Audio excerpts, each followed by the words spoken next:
Hello, welcome to SonicLAB. We're twos up today because we've got something a bit different. We're looking at the Steinberg UR22 MK2 interface, which on the face of it, audio interfaces aren't generally the most exciting things to review video-wise, are they, Gaz? Well, and this one really is, you know, it's a very simple audio interface. It's combi, 2-in, and 2-out combi with MIDI so in and out. XLRs or jacks into it. And these use Yamaha. It's a very sturdy box made out of metal. It's probably got the best build quality in its class. Almost a percussion instrument. Oh yeah, I like that. Let's have a look at the front panel then. Okay, the Pro connectivity there. That's over USB, we should probably say. USB 2. USB 2, yeah. So we've got our two gain controls. Input 2 has a toggleable high impedance switch, so we can make that essentially a DI plug for putting guitars into. Output control, phones, and this mix balance control. I mean, we've seen these things before, but I think it's worth singling out because, you know, you move it over to the left and more me. Move it over to the right. More return. More return. And I mean, it really makes it just so simple to kind of get a headphone mix. I should mention though, if you're monitoring a stereo input, you will hear it in mono. Or if you're listening to mono, you'll only ever hear what you're monitoring. Unless you happen to be going through your DAW. Yeah, absolutely. But obviously latency will start coming into the signal, right? Of course. So this is a no latency option. Right, okay. And headphone output, is it loud?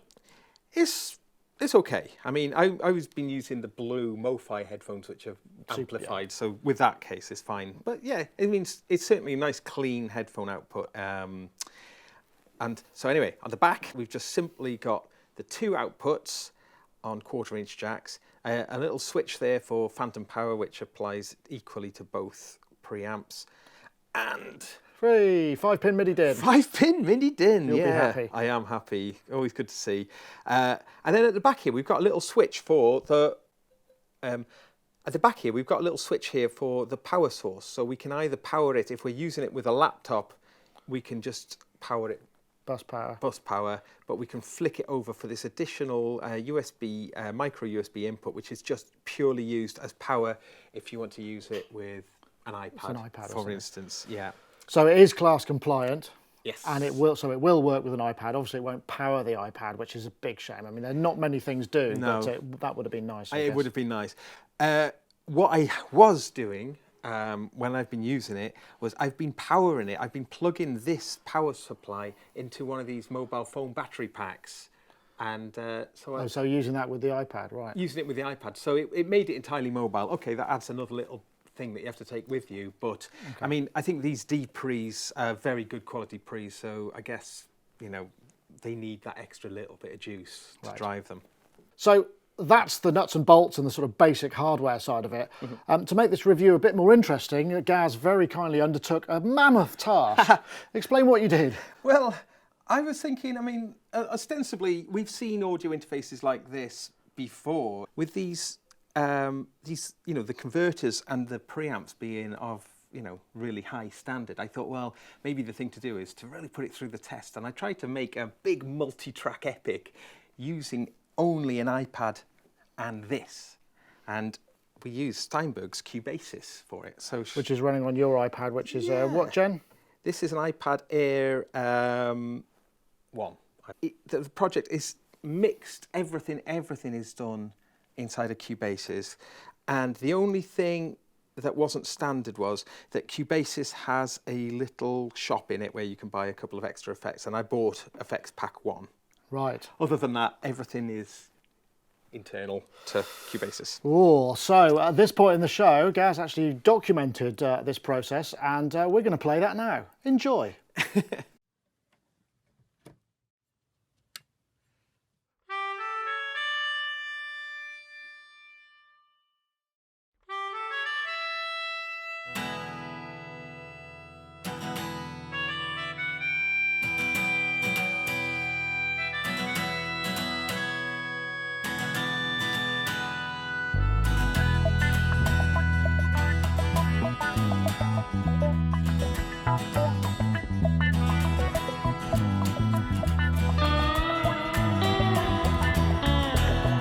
Talk forever.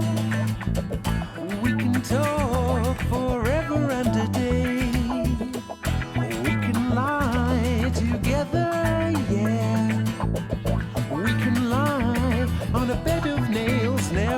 failed. We can't hide forever. We can fly out of the darkness. You're so good to me. You kill our company. I'm so happy when you call.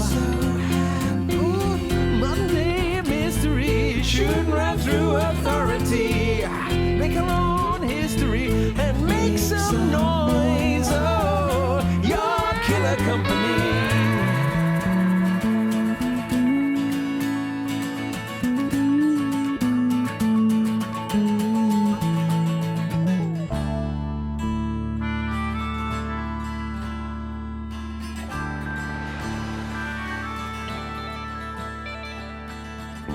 When we're running out of time, seek the source of the horizon of the birth of all mankind.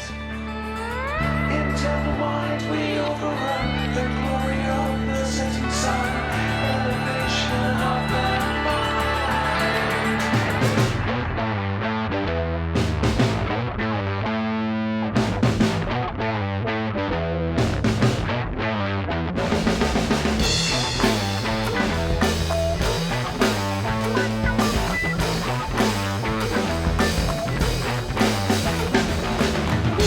You're so good to me. You killer company. I'm so happy when you call.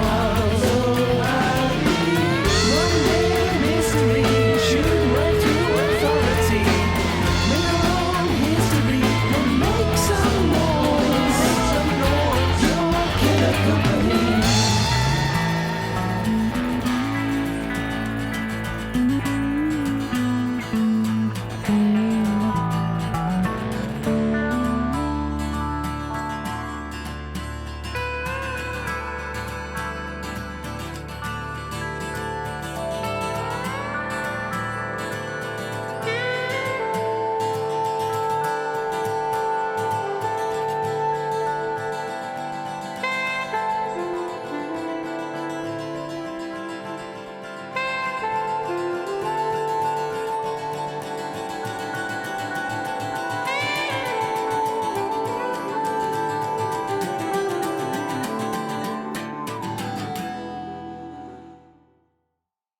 Gaz, progtastic, I have to say.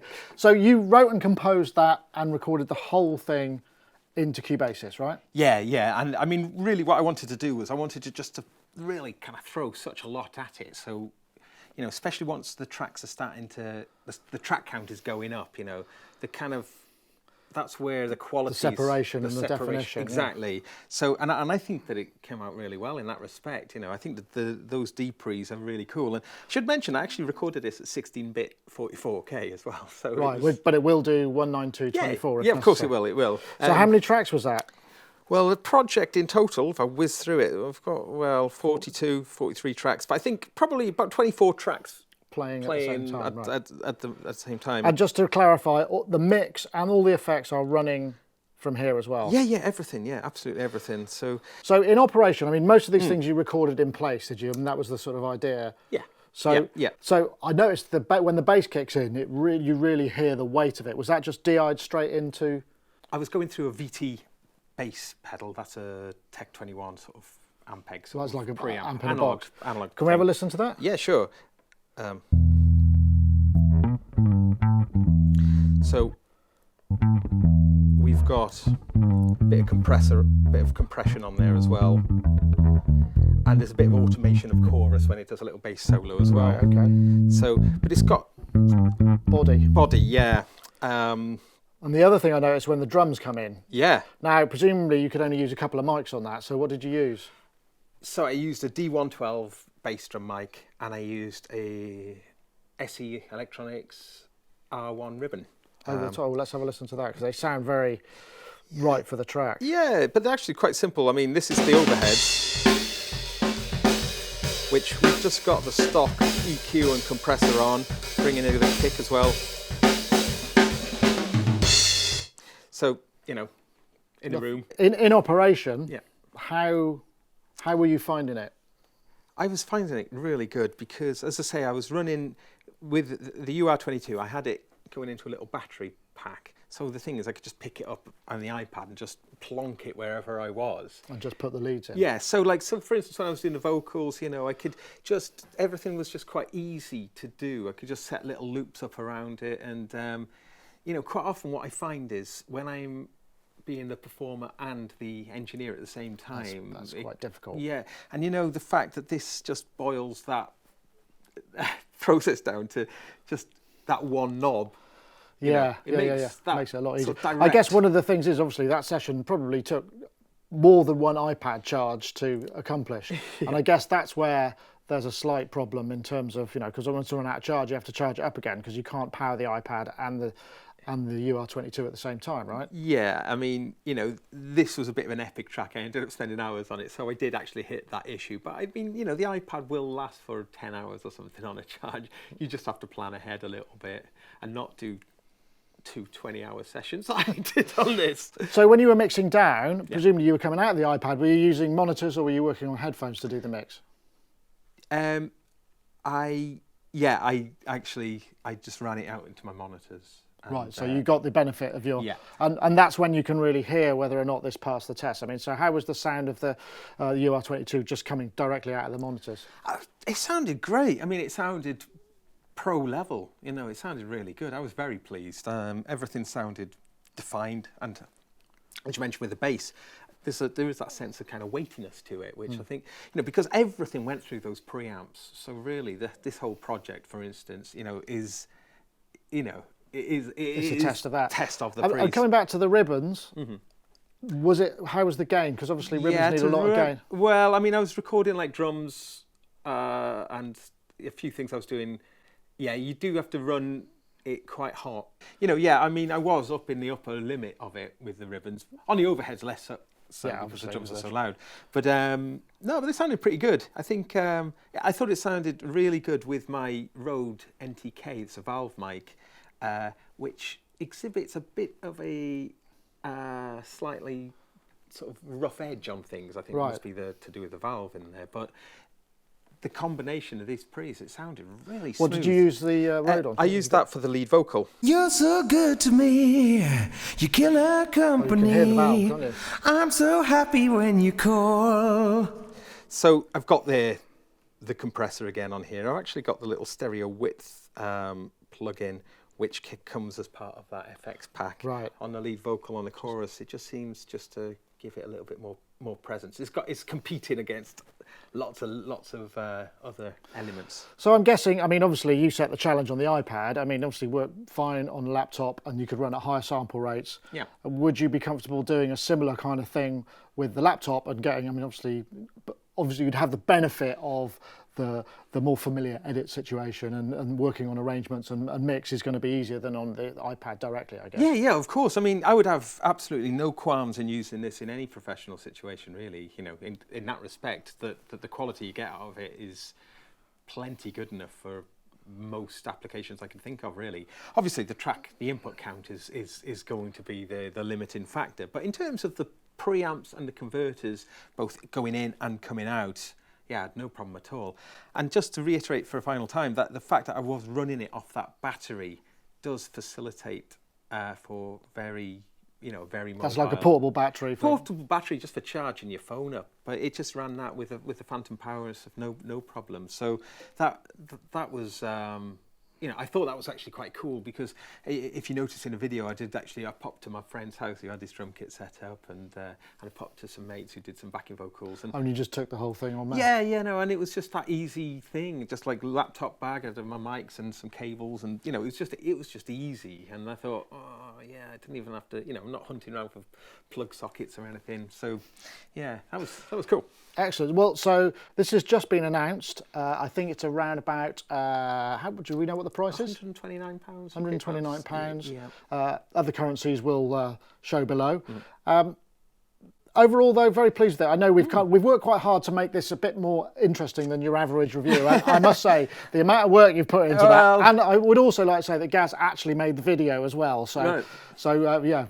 Kudos to you, mate. Oh, thanks. No, I mean, how do you test something like this without actually testing it? Properly testing it, putting it through its paces? And I think, it really come up trumps. And, that particular project, it was getting quite complicated at times. Quite a lot of tracks going on, and at no point was that a problem at all. Right. Cubasis itself is a terrific piece of software. You start to kind of hit the limit of it when you want to start to get into macro editing and stuff. And maybe you can global arrangement move arounds and stuff like that. Yeah, it does get. That's where you start to think, okay, this is, I'm reaching. But you could load this project into Cubase as well, can you? Yeah. There's a little thing you download for Cubase, which is a Cubase just from the Steinberg site, a Cubasis importer. Once you've actually installed that, it's a one-time thing that you have to do. Then that allows for just a very simple. And bring the projects in. Bring your projects in, and they open up, and everything's in the right place, and in fact it tries to load in the equivalent plugins as well with the equivalent settings, although it doesn't sound exactly the same though. So, but I mean that's pretty cool. So, right. So I can see that as being a nice really combination, a nice way of working. Yeah, and and as I say, the two working together is, it was a pleasure. Yeah. Excellent. Well, thank you very much for watching. That was Gaz Williams and his. What's the track called? It's called Killer Company. Killer Company. That's it for this time. Hope you enjoyed that, and please do check out more of our broadcasts coming shortly. See you next time. You're so good to me, you Killer Company. I'm so happy.